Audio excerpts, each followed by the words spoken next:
आज तीसरा अध्याय है यम और यमदूतों का संवाद। छठा स्कंद को तीसरा अध्याय।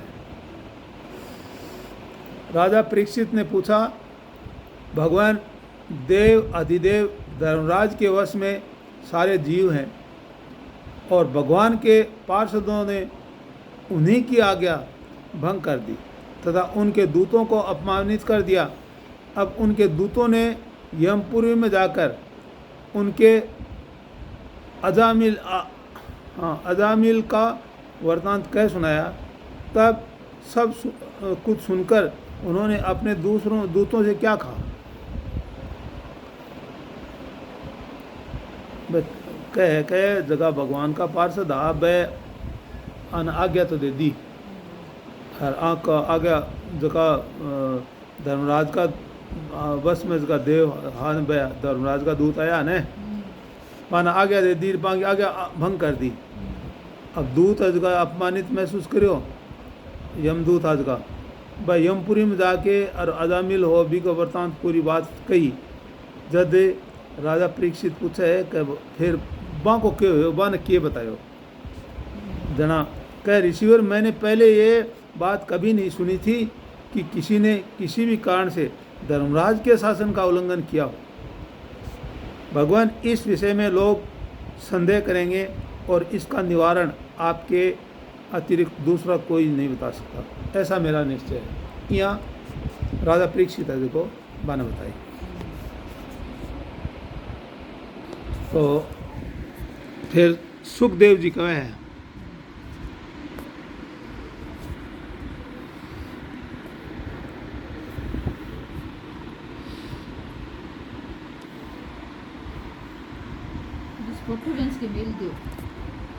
सुखदेव जी ने कहा, परीक्षित, जब भगवान के पार्षदों ने यमदूता का प्रयत्न विफल कर दिया तब उन लोगों ने यमनीपुरी के स्वामी एवं शासक यमराज के पास जाकर निवेदन किया। अब यमदूतों ने कहा, प्रभु, संसार के जीव 3 प्रकार के कर्म करते हैं, पाप, पुण्य अथवा दोनों से मिश्रित। इन तीनों को इन जीवों को उन कर्मों का फल देने वाले शासक संसार में कितने हैं? यदि संसार में दंड देने वाले बहुत से शासक हो तो किसे सुख मिले और किसे दुख, इसकी व्यवस्था एक सी न हो सकेगी। संसार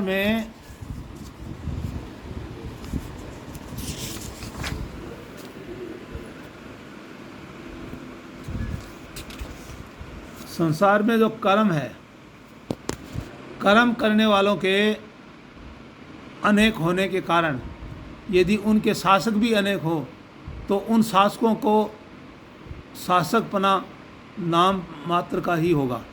जैसे एक सम्राट के अधीन बहुत से नाम मात्र के सामंत होते हैं, इसलिए हम तो ऐसा समझते हैं कि अकेले आप ही समस्त प्राणियों और उनके स्वामियों के भी अधीश्वर है। भगवान ने कहा है, यमराज ने कहा, मैं तो यहाँ जाना हाँ कह भाई जगह जठे एक राज का मैंने 2 राजा बड़ा सारा राजा हुआ है तो वहाँ का मैंने दंड या शाबाशी देने वाला कत्ता हुआ है। अब मैं तो आज समझा कि इस समाज का दुनिया का मैंने थे ही सब बड़ा हो तो थे ही कोई न सजा दे इसको और थे ही सब कुछ कर इसको। तो इसलिए हम तो ऐसा समझते हैं कि अकेले आप ही समस्त प्राणियों और उनके स्वामियों को के भी अधीश्वर हैं। आप ही मनुष्यों के पाप और पुण्य के निर्णायक हैं, दंडदाता और शासक हैं। प्रभु, अब तक संसार में कहीं भी आपके द्वारा नियम किए हुए दंड की अवहेलना नहीं हुई थी, किंतु इस समय 4 अद्भुत सिद्धों ने आपकी आज्ञा का उल्लंघन कर दिया है। प्रभु, आपकी आज्ञा से हम लोग एक पापी को यातना गृह की ओर ले जा रहे थे, परंतु उन्होंने बलपूर्वक आपके फंदे काटकर उसे छुड़ा दिया। हम आपसे उनका रहस्य जानना चाहते हैं। यदि आप हमें सुनने का अधिकारी समझते हो तो कहें। प्रभु, बड़े ही आश्चर्य की बात हुई कि इधर तो अजामिल के मुंह से नारायण ये शब्द निकला और उधर वे ड्रो मत कहते हुए झटपट वहाँ आ पहुँचे। तो सुखदेव जी कहते हैं, जब दूतों ने इस प्रकार प्रश्न किया तब देव शिरोमणि प्रजा के शासक भगवान यमराज ने प्रसन्न होकर श्री हरि के चरण कमलों का स्मरण करते हुए उनसे कहा। यमराज ने कहा, दूतों, मेरे अतिरिक्त एक और भी चराचर जगत के स्वामी है। उन्हीं में ये संपूर्ण जगत सूत में वस्त्र के समान ओतप्रोत है। उन्हीं के अंश ब्रह्मा, विष्णु और शंकर इस जगत की उत्पत्ति, स्थिति तथा प्रलय करते हैं। उन्हीं ने इस सारे जगत को नथे हुए बैल के समान अपने अधीन कर रखा है। मेरे प्यारे दूतों, जैसे किसान अपने बैलों को पहले छोटी छोटी रस्सियों से बांधकर फिर उन रस्सियों का एक बड़ी आड़ी रस्सी में बांध देते हैं, वैसे ही जगदीश्वर भगवान ने भी ब्राह्मण आदि वर्ण और ब्रह्मचर्य आदि आश्रम रूप छोटी छोटी नाम की रस्सियों में बांधकर फिर सब नामों को वेदवाणी रूप बड़ी रस्सी में बांध रखा है।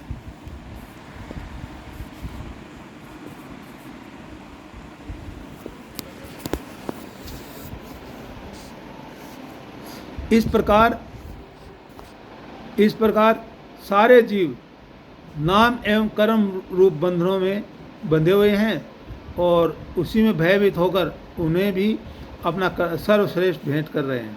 दूतों, मैं इंद्र, निरृति, वरुण, चंद्रमा, अग्नि, शंकर, वायु, सूर्य, ब्रह्मा, 12 आदित्य, विश्व देवता, 8 वसु, साध्य, 49 मरुत, सिद्ध, 11 रुद्र, रजोगुण एवं तमोगुण से रहित भृगु आदि प्रजापति और बड़े बड़े देवता सब के सब सत्व प्रदान होने पर भी उनकी माया के अधीन है तथा भगवान कब क्या किस रूप में करना चाहते हैं इस बात को नहीं जानते।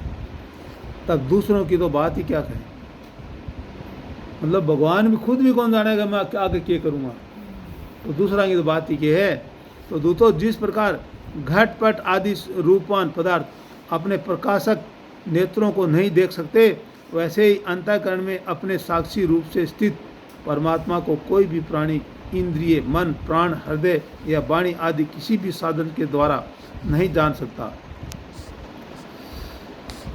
उन्हीं मायापति पुरुषोत्तम के दूत उन्हीं के सम्मान परम मनोहर रूप, गुण और स्वभाव से संपन्न होकर इस लोक में प्राय विचरण किया करते हैं। विष्णु भगवान के सूर पूजित एवं परम अलौकिक पार्षदों का दर्शन बड़ा दुर्लभ है। वे भगवान के भक्तजनों को उन्हीं के शत्रुओं से, मुझसे और अग्नि आदि सब विपत्तियों से सर्वथा सुरक्षित रखते हैं। स्वयं भगवान ने ही धर्म की मर्यादा का निर्माण किया है। उसे न तो ऋषि जानते हैं और न देवता या सिद्धगण ही। ऐसी स्थिति में मनुष्य विद्याधर, चारण और असुर आदि को जान ही कैसे सकते हैं।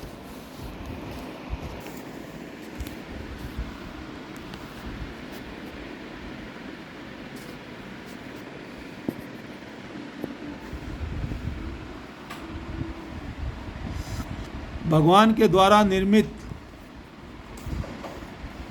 भागवत धर्म परम शुद्ध और अत्यंत गोपनीय है। उसे जानना बहुत ही कठिन है। जो उसे जान लेता है वह भगवत स्वरूप को प्राप्त हो जाता है। दूतों, भागवत धर्म का रहस्य हम 12 व्यक्ति ही जानते हैं।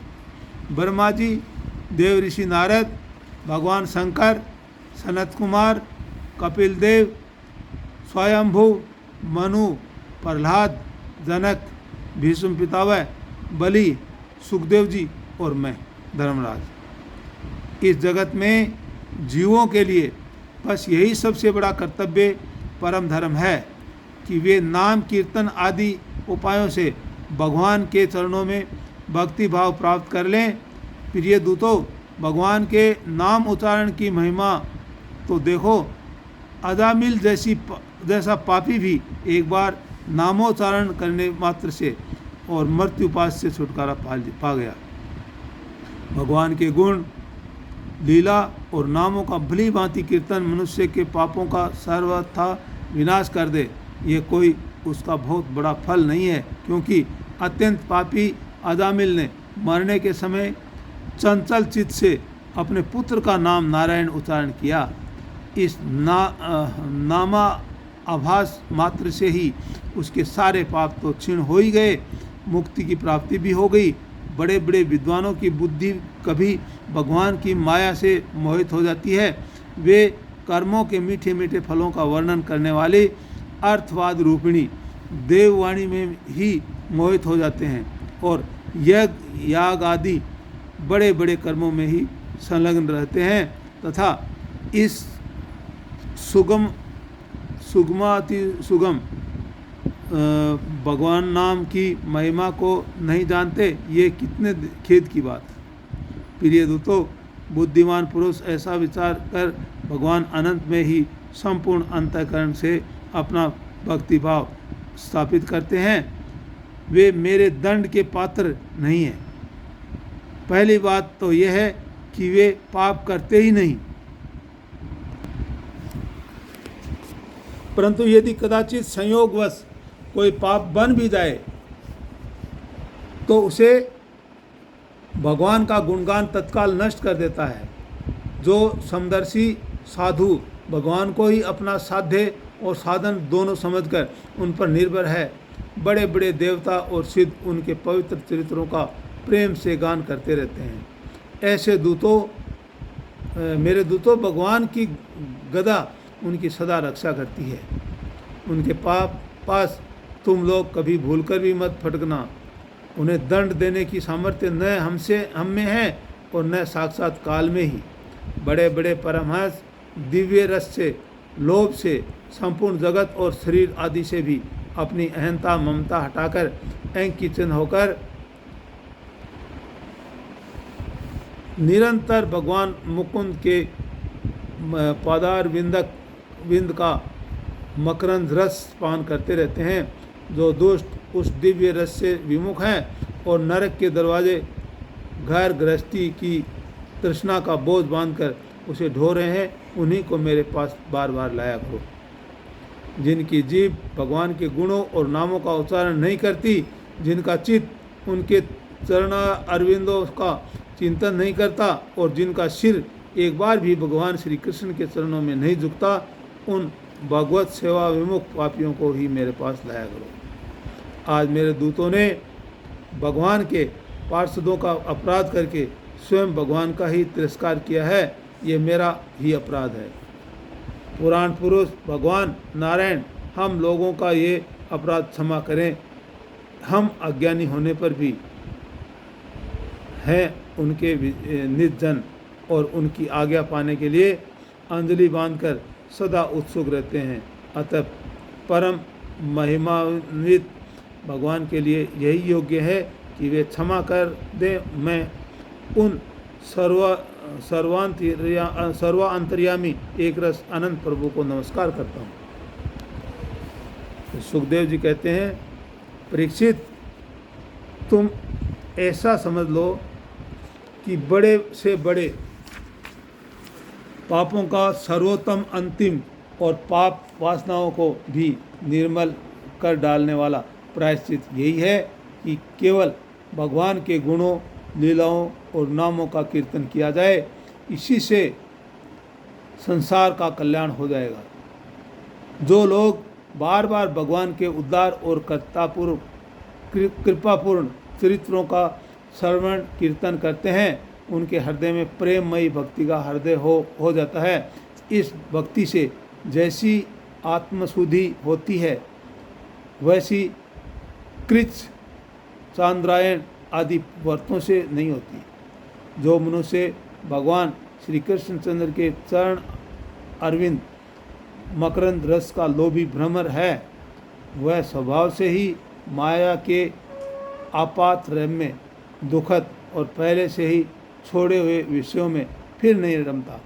किंतु जो लोग उस भव्य रस से विमुख हैं, कामनाओं ने जिनकी विवेक बुद्धि पर पानी फेर दिया है, वे अपने पापों का मार्जन करने के लिए पुनः प्रायश्चित स्वरूप कर्म ही करते हैं। इससे होता यह है कि उनके कर्मों की वासना मिटती नहीं और वे फिर वैसे ही दोष कर बैठते हैं।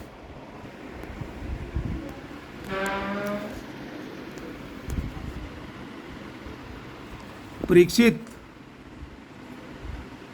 जब यमदूतों ने अपने स्वामी धर्मराज के मुख से इस प्रकार भगवान की महिमा सुनी और उसका स्मरण किया, तब उनके आश्चर्य की सीमा न रही।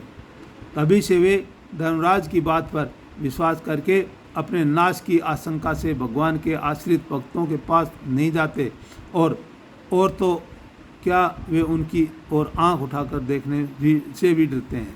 प्रिय परीक्षित, ये इतिहास परम गोपनीय, अत्यंत रहस्यमय मलय पर्वत पर विराजमान भगवान अगस्त्य जी ने श्री हरि की पूजा करते समय मुझे ये सुनाया था।